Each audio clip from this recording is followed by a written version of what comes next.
in a small town, not that far away.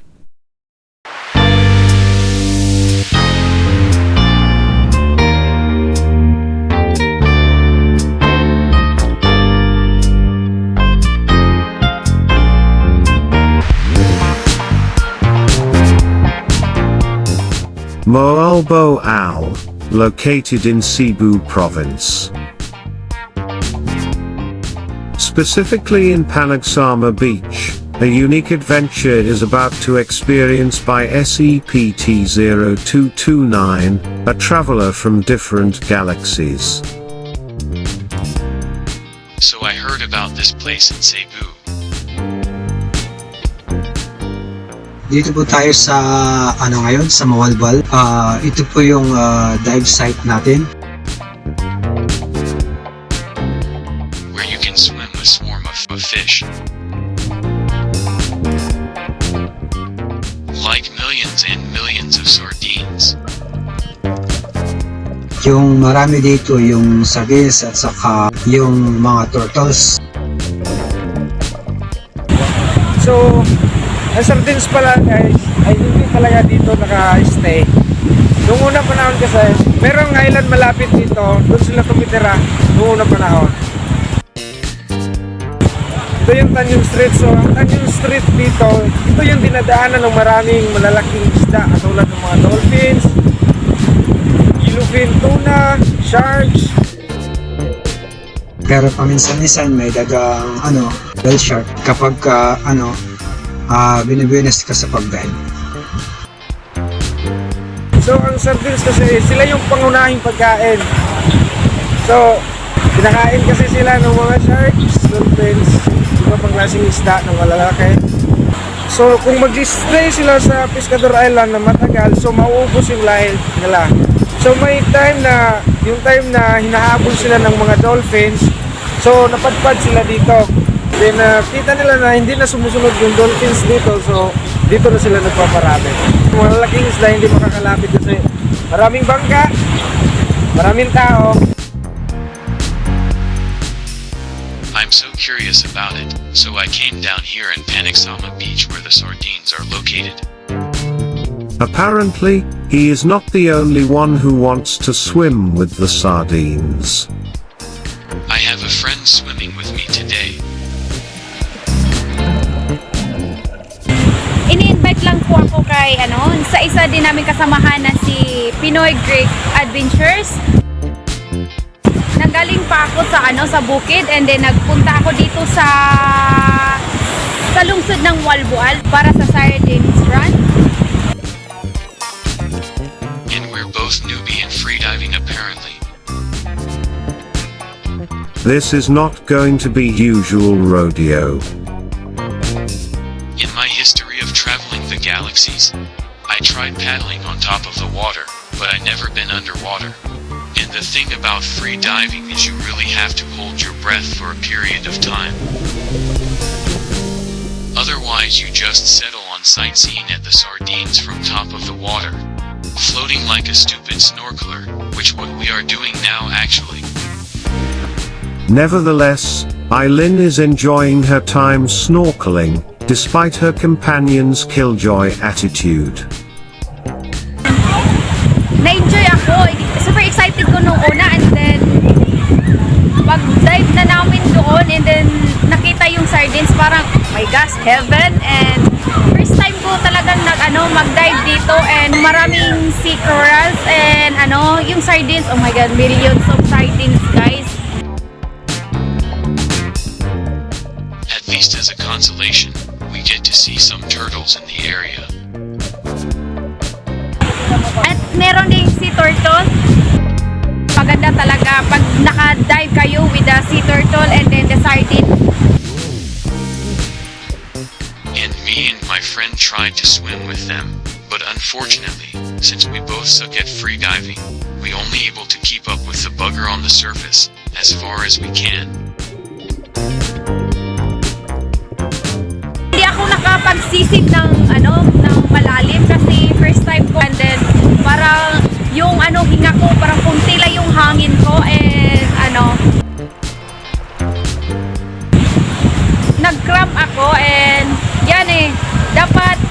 mag-program kayo, hindi kayo magpanik para hindi tayo machugi. Chugi ba yan? Hindi tayo magpanik. Dapat relax lang para iwas sa aksidente. After a few hours of floating mindlessly, unfortunately, they don't get a good footage with the sardines by just floating on the water.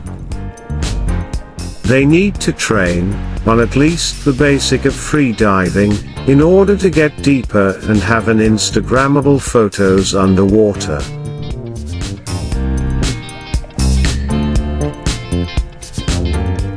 And to really enjoy and be mesmerized by these little buggers, you really have to be good in freediving to get deeper.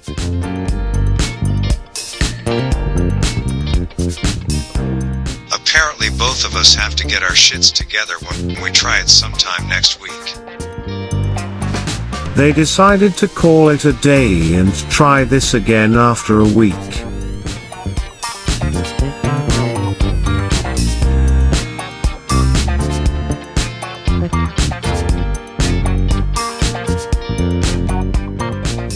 The next day, Eileen decided to enlist the help of her freediver friend LJ to teach her some basics. I-pick up ni LJ Deloso, and then nag-ride lang kami ng motor para makapunta dito sa Saavedra.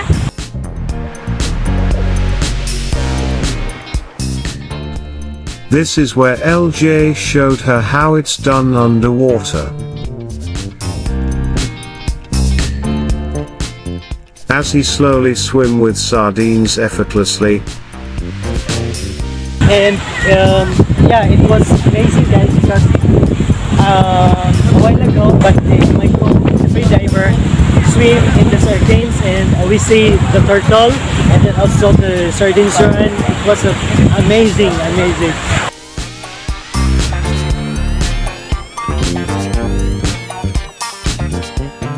And he's determined to help his newbie friend to get better in her diving.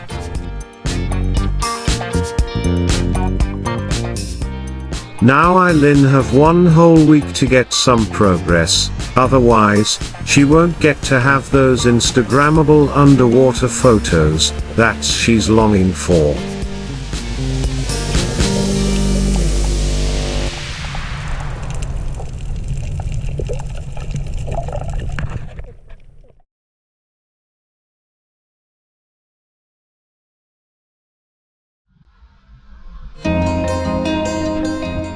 So apparently, Septo229 never spent his week on freediving at all. Instead he visited the local dive shops for scuba gears. Talk about getting lazy and all. I'm not really a fan of freediving. I can just scuba dive. Get closer with the sardines underwater. Ngayong araw na to, may isa akong divers. Gusto niya daw makita yung sardinas. Pag naka-snorkeling ka lang, hindi masyadong makita mo ng maayos. Kaya kailangan niya mag-scuba diving po. Dito kami dadaan patungo dun sa sardines area.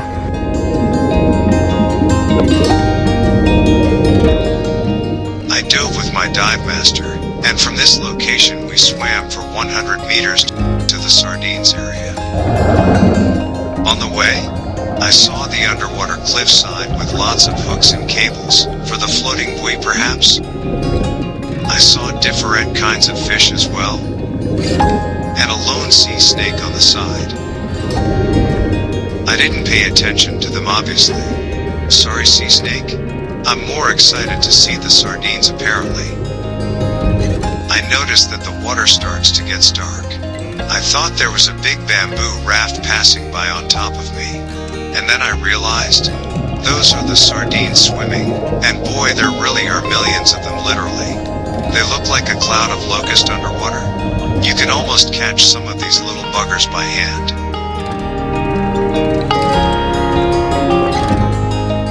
Pagkatapos noon, nakita niyang maraming sardinas. Tapos yun, binibidyohan ko siya. yung nasa taas siya, parang nasa ang sardinas, ang top niya, ito dun sa ibaba, nagbibideo sa kanya. At saka yung dive naman niya, okay naman. So far so good yung buoyancy, medyo may kunti lang babaguhin, pero okay naman po hanggang sa last ng dive niya. From there, I can finally get a better view of them. And you can really appreciate the experience swimming with these sardines up close, cause now I have longer time in the water.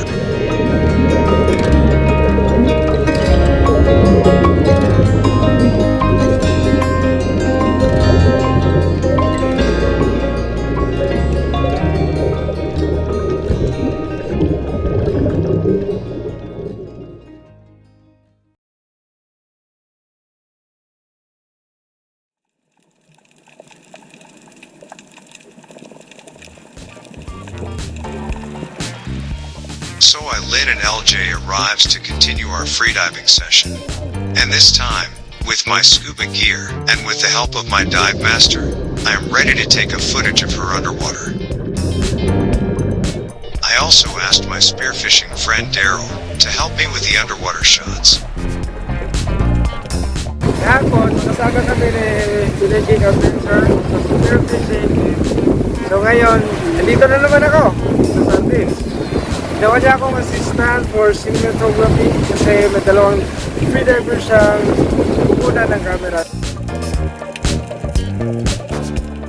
It's also a great time seeing LJ today at the Sardines Run.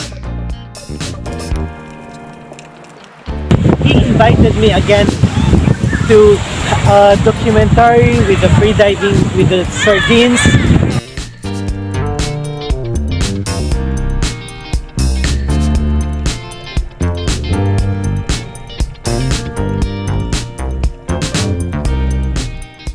So now we have several camera angles for taking footages of our freediving friends.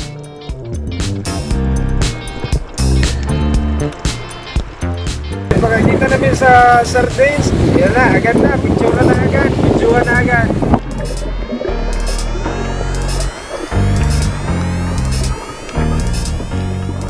Evidently, Alin gets better in diving as she's now able to dive a little deeper and deeper with the sardines.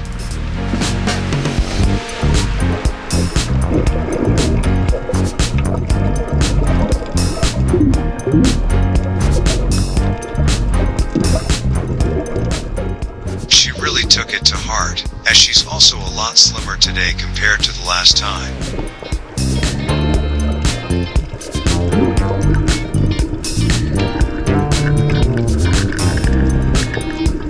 Meron ding sea turtle.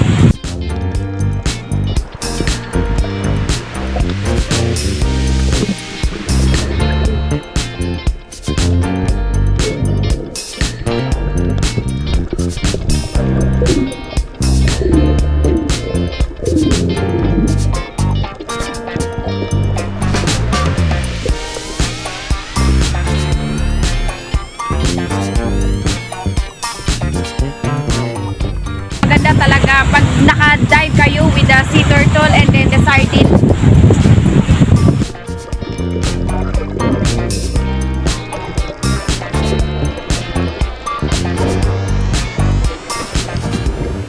Really amazing, guys.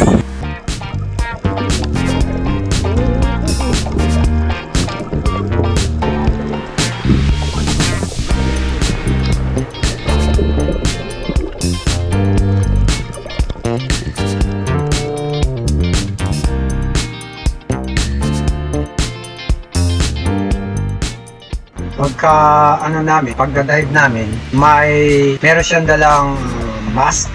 Nagtaka ako, bakit may suit siyang ganyan? Nang makita ko, para akong na-shock, ano ba to? Parang Star Wars sa ilalim ata. Tapos chinecheck ko kung okay ba yung gagabitin para sa scuba unit. Yun, nakita ko naman, okay, walang problema. At pagkatapos nun, medyo na sanay na ako. Tumuloy na kami sa Sardines. But I'd never seen this face really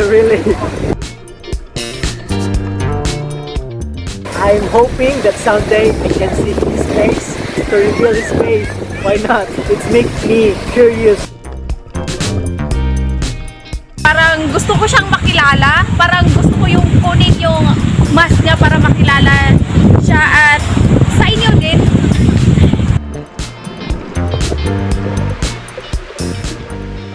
After a week, these band of misfits, finally able to appreciate swimming with these little buggers. Low tide na, malabo yung dagat, tapos malaki yung alon, so naka-decide na kami na umahon na. I will definitely get back here in the future.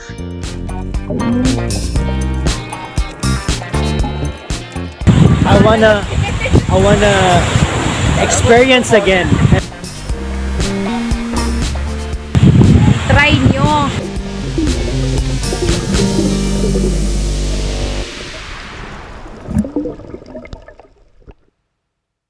Camera, action. Ako po si Islander Molado. Alright, take two. Rapa na mas kami. Alright, teka lang ha. What's up, Mananap? It's me! Cut. Okay yun. At 28 years old. Documentary. Yung ano, yung First question, name, area of expertise. Hi guys, what's up? It's me, LJ, and welcome back to my YouTube channel. And I'm with my free diver, Darrell, and also Eileen girl, Our model. our model freediver girl, And please guys, don't forget to subscribe Eileen and Pinoy Geek Pinoy Geek Adventure guys. Gary Lagun?